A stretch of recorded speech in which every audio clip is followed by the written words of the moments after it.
So this is the braid cap that I will be using. It's a magic braided cap, and I probably will not be using this cap again. It has tons of braids. It was a lot to crochet, and I honestly think it will be easier to just crochet on like a netted cap, but you can also use this to do sewing and things like that.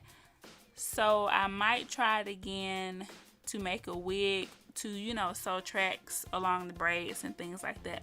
But this is the cap that I use, and it does have combs and things like that inside of the cap. So this is the hair that I will use. It is the Model Glance braid. The texture is Water Wave, color 530, and it was $6.99 a bag. So this is what the cap looks like on a mannequin head. The braids are going straight back, which is why I think it would be nice to experiment with this to make like a closure or a frontal unit. But here it is. And to crochet the hair on, I'm just going to separate some small pieces. And I like to crochet using a loop turner. And I like this because the hook is smaller than the average pink and green latch hook.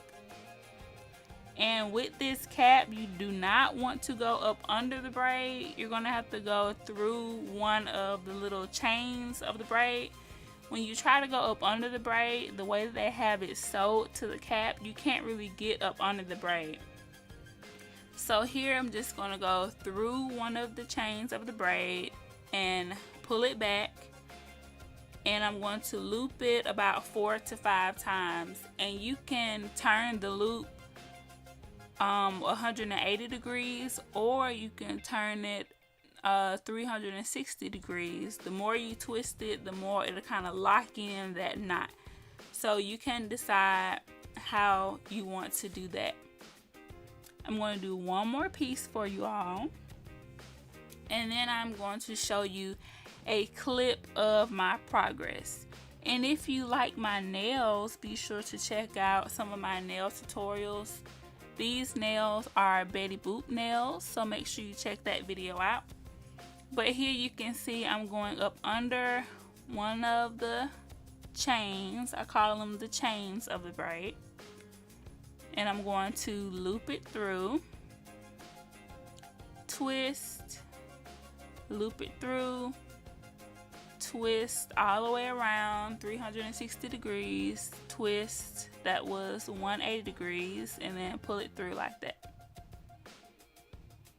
And there you have it. It's very secure. That's not going anywhere. So here is after some progress. The hair is very full and fluffy, and you want to make sure you put little pieces in. You don't want to put chunky pieces in. It's going to be harder to get those to stay. And here you can see all of the little knots. And one of the reasons why I will not use this cap again is because there's so many braids. Here's a close-up, and I also made another one of these in blonde, so here that is from the back. So yeah, I hope you enjoyed this video, and let me know what other type of videos you would like to see. Don't forget to like, comment, and subscribe, and I will see you in the next video.